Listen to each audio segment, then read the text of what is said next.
గం గణపతయే నమః.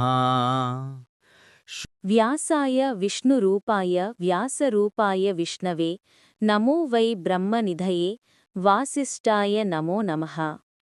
జనమేజయ, ముందుగా వసంతుడు బదరీకాశ్రమంలోకి ప్రవేశించాడు.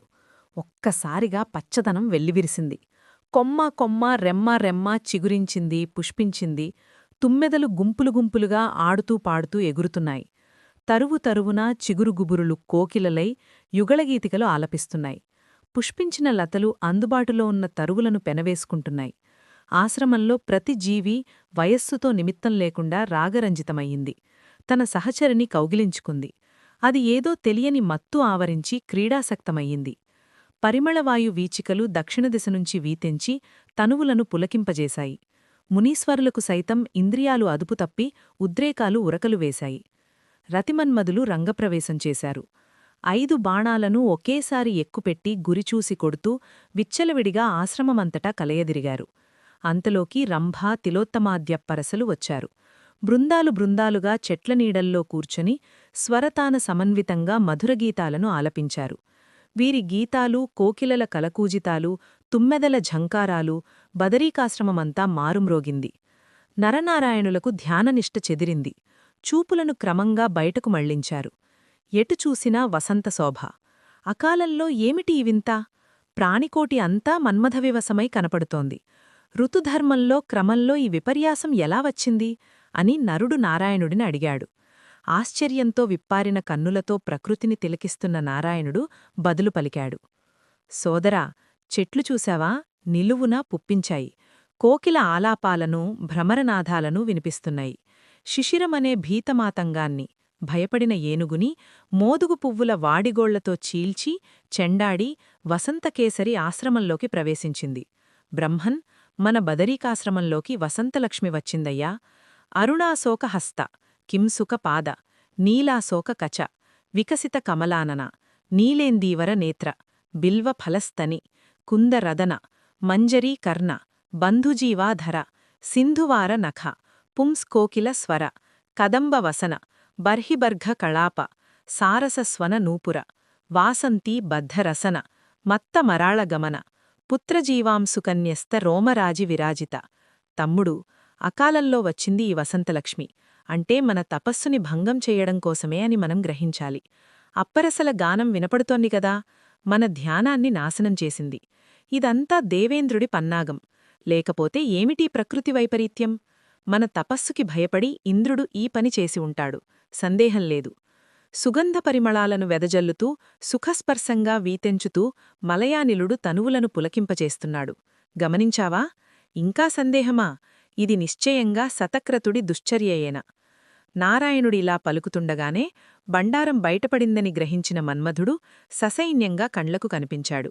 మేనక, రంభ, తిలోత్తమ, పుష్పగంధ, సుకేసి, మహాశ్వేత, మనోరమ, ప్రమద్వర, ఘృతాచి, గీతజ్ఞ, చారుహాసిని, చంద్రప్రభ, సోమ, విద్యున్మాల, అంబుజాక్షి, కాంచనమాల, ఇంకా అప్పరసలు మొత్తం 16,005 మంది కళకళలాడుతూ కిలకిలలాడుతూ కనిపించారు. అద్భుతమైన సంగీతంతో మానవలోక దుర్లభమైన ఆనందాన్ని పంచిపెట్టారు. నరనారాయణులు ఆశ్చర్యం నుంచి తేరుకోవడానికి అట్టే సమయం పట్టలేదు. ఇంతటి సంగీతమాధుర్యాన్ని చవిచూపించిన మీకు అద్భుతమైన ఆతిథ్యం ఇచ్చి సముచిత రీతిని సత్కరించడం మర్యాద. ఈ పూటకు మీరంతా దయచేసి ఇక్కడే ఉండండి. స్వర్గం నుంచి శ్రమపడి వచ్చారుగదా, కాసేతు విశ్రాంతి తీసుకున్నట్టుంటుంది, ఉండిపోండి అన్నాడు నారాయణుడు. సరే అన్నారు వారందరూ. నారాయణుడికి స్వాభిమానం పొంగిపొర్లింది. మా తపస్సులను భంగం చేయమని పంపిన ఇంద్రుడికి, చేద్దామని వచ్చిన వీరికి తగిన గుణపాఠం వేర్పాలి, తపశ్శక్తి చూపించాలి అనుకున్నాడు. కూర్చున్నవాడు కూర్చున్నట్లే ఉండి తొడపై మెల్లగా చరుచుకున్నాడు. ఒక పర్వాంగ సుందరి ఆవిర్భవించింది. రంభాదులను మించిన అందగత్తెసే. ఊరువు నుంచి పుట్టింది కనుక ఊర్వశి అన్నాడు నారాయణుడు. మన్మధుడే కాదు, అప్పరసలందరూ ఆశ్చర్యచకితలై కళ్ళప్పగించి చూస్తున్నారు. ఒక్కొక్క అప్సరసకు సేవ చేయడానికి ఒక్కొక్క పరిచారికగా 16,005 మంది సుందరాంగులను క్షణంలో సృష్టించాడు. వారంతా నవ్వుతూ ఆడుతూ పొడుతూ రకరకాల బహుమతులను అందిస్తూ అతిథులకు అద్భుతమైన మర్యాదలు చేశారు. విందు ముగిసింది. నరనారాయణుల ముందు వినయంగా నమస్కరించి నిలబడ్డారు. మరింకేమిటి ఆజ్ఞ అన్నట్టు. తమ కన్నులను తామే నమ్మలేక, ఆశ్చర్యం నుంచి తేరుకోలేక, ఉక్కిరిబిక్కిరి అవుతున్న రంభాద్యప్సరసలు నారాయణుడి తపశ్శక్తికి సమ్మోహితులైలారు. అందరి కన్నులలోనూ అనురాగం మిలమిలలాడింది. అందరి తనువులు పులకితమయ్యాయి. ముక్తకంఠంగా పలికారు, మహానుభావా, నీ తపశ్శక్తి అమోఘం, నీ ధైర్యం అనన్యసామాన్యం. ఏమని స్తుతించాలో ఎలా స్తుతించాలో తెలియడంలేదు. నిజానికి మా చూపులు విషంపులిమిన తూపులు.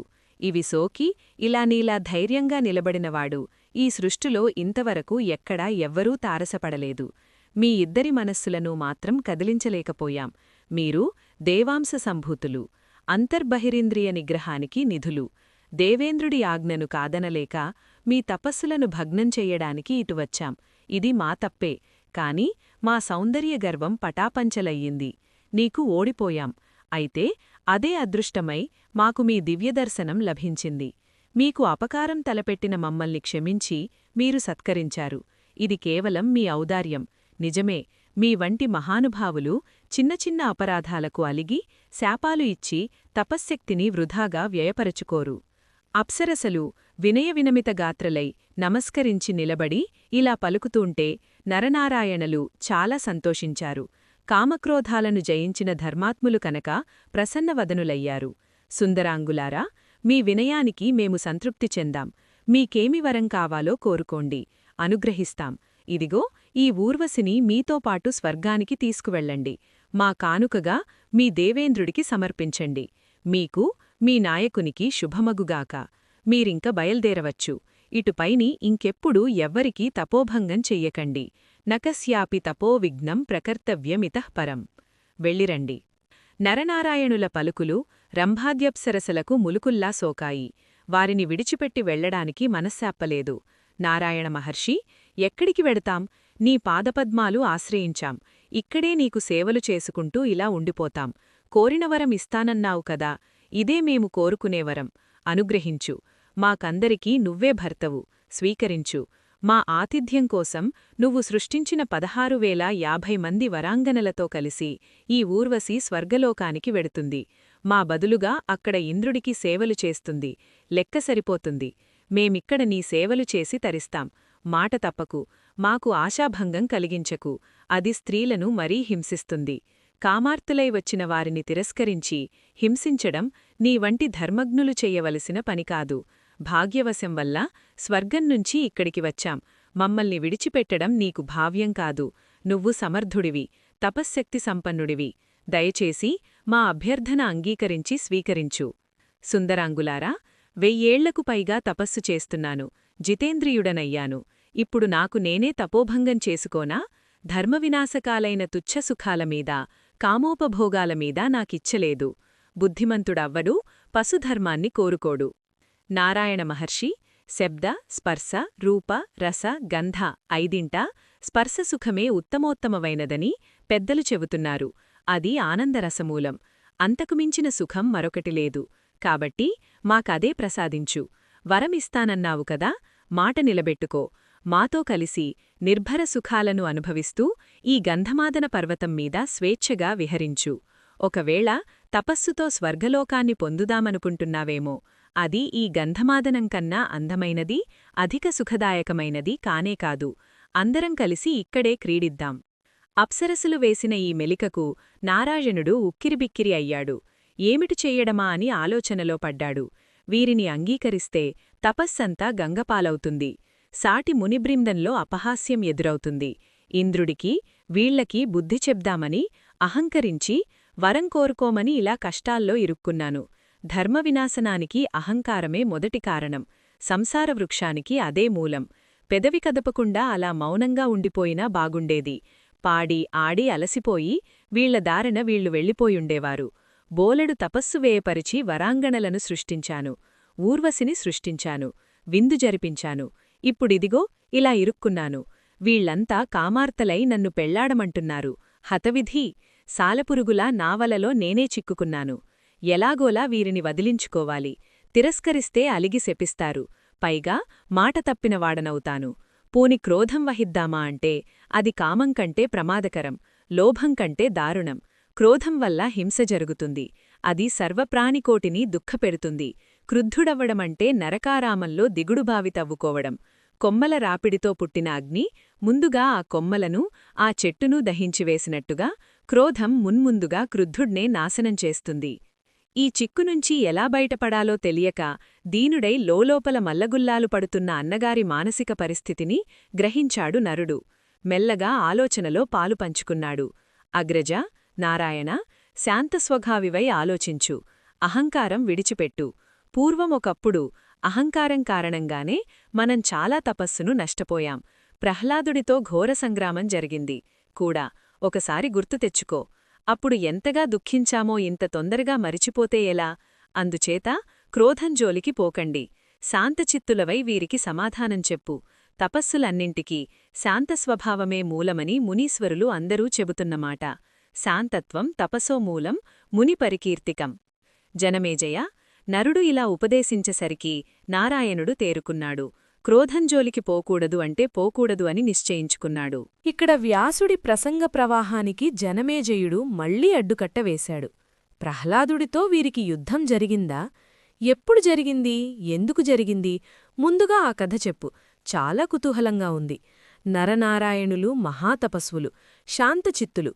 ప్రహ్లాదుడేమో అతిధర్మాత్ముడు, విష్ణుభక్తుడు, మహాజ్ఞాని. వీరికి పరస్పరం శత్రుత్వం ఎలా ఏర్పడింది?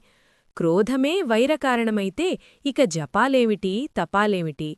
శ్రమ ఏవహి కేవలం. అహంకార సముద్భవమైన క్రోధాన్ని వారే జయించలేకపోతే ఇక మాబోంట్ల మాట చెప్పేదేమిటి? అహంకార బీజం లేనిదే క్రోధమూ లేదు, మాత్సర్యమూ లేదు. అహంకారం అంకురించిందంటే కోటి సంవత్సరాలు చేసినా తపస్సులన్నీ నిష్ఫలం. సూర్యుడు ఉదయిస్తే చీకటి నిలవనట్టే అహంకారం అంకురిస్తే పుణ్యం నిలవదు. అవును కదా? అసలు నాకు తెలియక అడుగుతాను మహర్షి, ఈ ముల్లోకాలలోనూ ఏ కాలంలోనైనా అహంకారాన్ని జయించినవాడు ఒక్కడంటే ఒక్కడు మచ్చుకైనా ఉన్నాడంటావా? పోని భవిష్యత్తులో ఉంటాడంటావా? ఇనుప సంకిళ్లను తెంపుకోవచ్చు, కొయ్య గుదిబండలను వదిలించుకోవచ్చు. అహంకార బంధనాన్ని మాత్రం ఎవడూ విడిపించుకోలేడు. స్థావర జంగమాత్మకమైన ఈ జగత్తు అంతా అహంకారావృతమే. బ్రహ్మజ్ఞాని కూడా మలమూత్ర పరిదూషితమైన ఈ సంసారంలో పరిభ్రమిస్తున్నాడంటే అహంకారమే కారణమంటున్న మీమాంసకుల సిద్ధాంతం నిజమే అనిపిస్తోంది. సత్యకాలంనాటి సత్యయుగం మహాత్ములు ప్రహ్లాద, నరనారాయణులే అహంకార కామక్రోధాదులకు లొంగిపోయారంటే ఈ కలికాలంలో నా వంటి సామాన్యుల సంగతి వేరే చెప్పాలా మహానుభావా? జనమేజయ, కారణం కంటే కార్యం భిన్నమెలా అవుతుంది? ఉంగరమైనా కడియమైనా బంగారంతో చేసింది బంగారమే కదా. ఈ సృష్టి అహంకారోద్భవం. అందుచేత అహంకార భిన్నం కానేరదు. దారపు పోగులతో నేస్తే ఏర్పడుతున్న వస్త్రం పోగులు తీసేస్తే ఉంటుందా? సత్వరజస్తమో రూపమైన మాయాగుణాలు మూడింటితో నిర్మింపబడినది ఈ స్థావర జంగమాత్మకమైన విశ్వం. అందుకని బ్రహ్మ మొదలుకొని తృణస్తంభ పర్యంతమూ ఎక్కడ వెదికినా ఇవే కనపడతాయి. త్రిమూర్తులకే దిక్కులేదు. వారూ అహంకారమోహితులే. వశిష్ఠ నారదాది మహాజ్ఞానులున్నారు. వారూ ఈ అగాధమైన సంసారంలో పడి పరిభ్రమిస్తూనే ఉన్నారు. సందేహమెందుకు? దేహధారిగా జన్మించి ఈ మాయాగుణాలకు అతీతంగా శాంతుడై ఆత్మానందంలో స్థిరపడినవాడు ఒక్కడంటే ఒక్కడు ఈ ముల్లోకాలలోనూ లేడంటే లేడు. అహంకారం నుంచి ఆవిర్భవించే కామక్రోధాలు, లోభమోహాలు శరీరం ఉన్నంతవరకు మానవుణ్ణి వదిలిపెట్టవు. వేదశాస్త్రాలు అభ్యసిస్తున్నాడు, పురాణాలు అవలోకనం చేస్తున్నాడు, తీర్థయాత్రలకు వెడుతున్నాడు, దానాలు ధ్యానాలు నిర్వహిస్తున్నాడు. ఇదంతా విషయాసక్తుడై చేస్తున్నాడు, దొంగలాగా చేస్తున్నాడు. కృత, త్రేత, ద్వాపరయుగాల నాటికే పరిస్థితి ఇలా ఉంది. ఇంక ధర్మం బద్దలైపోయిన ఈ కలియుగంలో కథ ఏమని చెప్పమంటావ్? స్పర్ధ, ద్రోహం, లోభం, అమర్ష, ఈర్ష్య ఇవ్వే సర్వదా సర్వత్రా రాజ్యమేలుతున్నాయి. నిజమే, ప్రపంచం ఇలాగే ఉంది. అయినా విచారించవలసిన పనిలేదు. క్రోధ మదమాత్సర్యాలను జయించిన సాధుసజ్జనులు చెదురుమదురుగానైనా ఒకరో ఇద్దరో ఈ భూగోళం మీద లేకపోలేదు. ఉన్నారు. దృష్టాంతం కోసం ఉన్నారు. వ్యాసమహర్షి నిజంగా ఉన్నారంటావా? ఉంటే ముమ్మాటికి వారు ధన్యులు. ముల్లోకాలు వారికి దాసోహమంటాయి. మా తండ్రిగారు చేసిన మహాపాతకం ఇప్పటికీ నా మనసును కాల్చివేస్తోంది. అహంకరించి మృతసర్పాన్ని ఒక తపస్వి మెడలో వేశాడు. ఎంత ఘోరం, ఎంత పాపం! ప్రతిక్రియ ఏమిటో తెలియడంలేదు. నిజంగా బుద్ధి సమ్మోహం ఎంతటి అకృత్యాన్నైనా చేయిస్తుంది. తేనెకోసం ఆశపడి చిటారుకొమ్మకి ఎగబాకుతాడీ తప్ప పడిపోతానన్న సంగతి గుర్తించడు. మహాపాపాలు చేస్తాడు. నరకం ఒకటి ఉందని భయపడడు. సరే, ఇంతకీ నరనారాయణులకు ప్రహ్లాదుడితో యుద్ధం ఎందుకు సంభవించింది? ఈ ప్రశ్ని నన్ను దొలిచేస్తోంది. ఎక్కడో పాతాళలోకంలో ఉండే ప్రహ్లాదుడు సారస్వత తీర్థంలో పవిత్ర బదరీకాశ్రమంలో ముక్కు మూసుకుని తవాళం తిప్పుకునే నరనారాయణులు పరస్పరం ఎలా తారసపడ్డారు? వీరి వైరానికి కారణమేమిటి? కాంతా కనకాలుగదా వైరతరువుకి విత్తనాలు. ముగ్గురూ ఏషణారహితులే, ధర్మాత్ములే, జ్ఞానులే. వీరికి యుద్ధమేమిటి? చాలా వింతగా ఉంది. ఈ ఉత్కంఠను తట్టుకోలేను. వెంటనే తెర తొలగించు మహర్షి, ఛేదించు. శౌనకాది మహమునులారా, గమనించారుగదా, జనమేజయుడి మనసు పరమనిర్వేదంతో పరితపిస్తోంది. తన తండ్రి పరీక్షిత్తు చేసిన మహాపాపం, దానికి ఫలితంగా స్నానదానాది రహితమై పొందిన దుర్మరణం, ఇవి అనుక్షణమూ అతణ్ణి వేధిస్తున్నాయి. పున్నామనరకం నుంచి తప్పించడమెలాగా అని మనసు కలతపడుతోంది. అందరూ అహంకృతులే అనుకోవడంలో ఒక ఊరట లభిస్తోంది. అంతలో పరితపిస్తోంది. భయవిహ్వలుడవుతున్నాడు. ఆ చిత్తసంక్షోభం నుంచి విడుమరగా కోరి పుణ్యకథాశ్రవణం చేస్తున్నాడు. వ్యాసుడు అందుకే వినిపిస్తున్నాడు. అనంతర కథ ఎలా నడిచిందంటే, శ్రీదేవి భాగవతం ఎన్నో అమ్మవారి కథలతో కూడి ఉన్నది. ఏన్షియంట్ సిబ్లింగ్స్ని సబ్స్క్రైబ్ చేయండి, లైక్ చేయండి, షేర్ చేయండి.